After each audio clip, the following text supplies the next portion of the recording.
안녕하세요. 크리스천 영성학교 노현하신 목사입니다. 오늘은 9월 1주 영성학교 훈련 내용에 대해서 말씀드리겠습니다. 먼저 하나님의 이름을 부르는 기도는 어떤 수준으로 해야 하는가 라는 걸로 살펴봅시다. 하나님이 원하는 것은 기도하는 시간이나 자세가 아니라 우리의 마음입니다. 온종일 하나님께 마음이 가 있기를 원하죠. 즉 하나님과 연합되는 것, 하나가 되는 것을 원하십니다. 어떤 적용을 해야 이 수준에 도달할 수 있을까요? 가장 중요한 것은 집중적으로 기도하는 시간이 많으면 많을수록 하나님을 종일 부르는 것을 할 수 있습니다. 기도해 보면 2시간이 넘어가면 집중력이 현저히 떨어지며 이렇게 2시간씩 집중해서 기도할 수 있는 여건을 가진 사람도 많지 않죠. 아침 저녁 1시간씩 기도하는 것은 기본입니다. 1분이라도 허투루 하게 기도하지 않겠다는 마음가짐이 필요합니다. 아침 시간이 밤 시간보다 2배 더 중요해요. 아침 기도를 걸으면 온종일 밤새 귀신들의 밥이 됩니다. 어떻게든 아침 시간을 확보하세요. 손해볼 일이 생긴다면 그때 믿음을 보실 것입니다. 아침과 밤 시간 외에 낮에도 집중하여 기도할 시간을 확보하세요. 할 수 있다면 다니엘처럼 3번 기도하는 게 유익합니다. 업무 중이라도 5분, 10분, 20분 토막 기도를 많이 시도해 보시기 바랍니다. 오전과 오후에 2-3번이라도 집중하여 하나님을 부르는 기도를 수차례 시도하시면 온종일 하나님을 생각했던 것 같은 느낌이 듭니다. 기도할 때 마음이 중요해요. 내 삶 속에 있는 문제들을 짊어지고서는 집중해서 하나님을 부를 수 없습니다. 기도 자리에 앉아서 억지로라도 이 문제들을 내려놓겠습니다 고백을 하시면서 순간이라도 빈 마음으로 하나님을 부르시기 바랍니다. 문제가 내려놓아지지 않으면 그만큼 하나님과 하나가 되지 못하여 전심으로 하나님을 부를 수가 없어요. 하루 종일 하나님을 부르지 못하는 것은 마음이 하나님께 가 있지 못하므로 하나님께서 싸울 힘을 주시지 않는 것입니다. 두 번째, 온종일 기도한다는 것의 의미에 대해 생각해 봅시다. 하루 종일 기도하는 수준은 어떤 상태를 의미할까요? 마치 하나님께서 내 뒤에서 나를 주목해서 쳐다보고 있는 것을 느끼는 정도로 기도하는 것을 의미합니다. 내가 무엇을 하든지 하나님께서 쳐다보고 계시지만 이를 실감하지 못하는 자는 하나님이 싫어하는 것을 편하게 하고 있죠. 화도 내고 짜증도 내고 내가 하고 싶은 것을 거침없이 하고 나중에서야 회개를 합니다. 넘어지고 회개하기를 반복하는 동안에는 기도의 진도가 나가지 않습니다. 하루 종일 하나님께서 나를 쳐다보는 느낌으로 살려고 하는 것이 깨어있는 것이죠. 시험을 보는데 공부를 미처 다 하지 못해서 커닝하려는 사람이 있다고 칩시다. 커닝하려고 기회를 엿보는데 순간 감독관이 자신을 쳐다보는 느낌이 팍 왔습니다. 그러면 그 사람은 아무리 커닝하고 싶어도 하지 못합니다. 나의 외모가 아니라 중심을 살피신 하나님이 나를 종일 쳐다보고 계심을 잊지 마시기 바랍니다. 세 번째, 하나님의 이름을 부르는 것의 의미에 대해 살펴봅시다.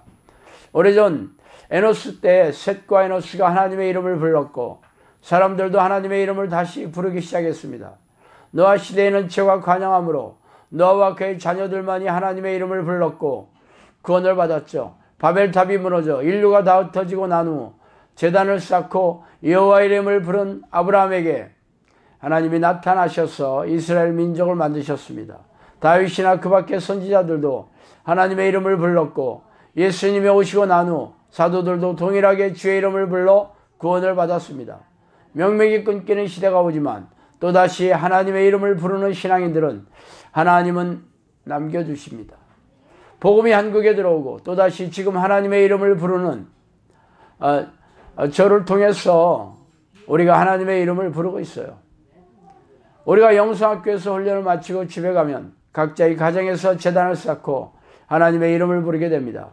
옛날 구약시대에는 제단에 흠이 없고 거룩하게 구별된 짐승으로 제사하고 하나님을 불렀지만 이제 신약시대에는 제물은 바로 거룩하고 흠이 없고 구별된 나 자신입니다. 나를 넘어뜨리려는 죄와 피 터지게 싸우고 회개하여 거룩하게 구별된 내가 하나님의 이름을 부를 때 그 제사를 기뻐 받으시겠지만 그렇지 않다면 그동안에 내가 단을 쌓고 하나님의 이름을 부른 것은 자신의 노력과 수고에 의지했던 가인의 제사에 불과할 수도 있겠죠. 아벨처럼 가인보다 더 나은 제사를 하나님께 드려야 합니다. 네 번째, 은혜의 구원에 대한 재조명입니다. 영성학교에 오신 분들의 대부분은 구원은 하나님의 은혜로 받는 선물이라는 말을 믿고 있었기 때문에 성령의 사람이 되지 않으면 천국에 들어갈 수 없다는 말을 들으시고 반신반의하시는 분들이 많으실 줄 압니다. 그래서 은혜로 받은 구원에 대해서 에베소서 2장 8, 9절에서는 이렇게 말하고 있죠. 너희가 그 은혜를 통하여 믿음으로 말미암아 구원을 얻었나니 이것이 너희에게 난 것이 아니요 하나님의 선물이라. 행위에서 난 것이 아니니 이는 누구든지 자랑하지 못하게 함이니라. 구원은 인간의 행위와 아무 관계가 없이 하나님께서 일방적으로 주시는 은혜의 선물이므로 우리가 받기만 하면 됩니다. 혹은 영접하기만 하면 된다는 것이 복음이라고 들어왔습니다. 얼핏 들으면 굉장히 은혜로운 얘기 같지만 이는 성경 전체에서 하시는 말씀과 충돌되는 미혹된 말이죠. 이 말씀은 예수 피를 제외하고 자기 행위로 구원받을 길이 전혀 없다는 의미입니다. 구원의 은혜인 것은 내 능력으로는 도저히 구원받을 수 없는 죄인이 예수 피를 의지하여 회개함으로 속죄함을 입어 구원을 얻는 길을 열어주셨기 때문입니다. 예수 피로 속죄와 죄 씻음 없이 구원받을 수 있는 자는 아무도 없습니다. 이 선물을 받는 방법이 믿음인데 이 믿음에 대하여 베드로전서 1장 18절에서 말씀해 주고 계시죠. 예수 피로 죄사함을 받고 예수 그리스도를 믿는 믿음의 특징은 첫째, 영접해 주는 믿음이 아니고 나의 모든 소망과 의뢰가 하나님께만 있게 되는 것이죠. 삶을 완전한 방향 전환되는 것을 의미합니다. 둘째, 진리의 말씀에 순종하려는 열망이 생깁니다. 21절에 진리를 순종함으로 영혼을 깨끗하게 한다는 것은 행위 구원론을 말하는 것이 아니라 십자가의 공로가 임한 사람의 믿음을 진리에 순종하는 모습으로 입증된다는 것을 말씀하시는 것입니다. 셋째, 죄사함을 받은 사람은 형제를 사랑하게 됩니다. 믿는다고 하면서 옆에 있는 배우자도 용서하지 못하고 사랑하지 못한다면 아직 하나님의 용서가 내게 임하지 않은 증거이죠. 다른 사람을 용서하지 않는 사람이 주기도문으로 기도하는 것은 내게 임할 심판 선언문을 행위로 쓰고 있는 것입니다. 관념적으로 받아들이는 것이 믿음이 아닙니다. 귀신들도 하나님이 계심을 믿고 떨고 있다고 얘기하죠. 이런 지식이 나를 씻어주지 못합니다. 변질된 복음으로는 진정한 회개로 나아가지 못합니다. 다섯 번째로 하나님께서 원하시는 마음의 상태입니다. 누가 물과 성령으로 거듭나서 천국 백성이 될 수 있는지 마태복음 5장에서 자세히 나와 있습니다. 우리가 기도하는 가운데 우리 마음이 이와 같은 상태로 변하지 않는다면 나의 기도 훈련은 엉뚱한 데 머물러 좌초된 것일 수 있습니다. 물론 온전한 수준이 성령이 내 마음에 오실 때만 이루어지겠지만 이와 같은 마음이 되도록 추구하고 훈련하는 사람에게 성령에게서 오십니다.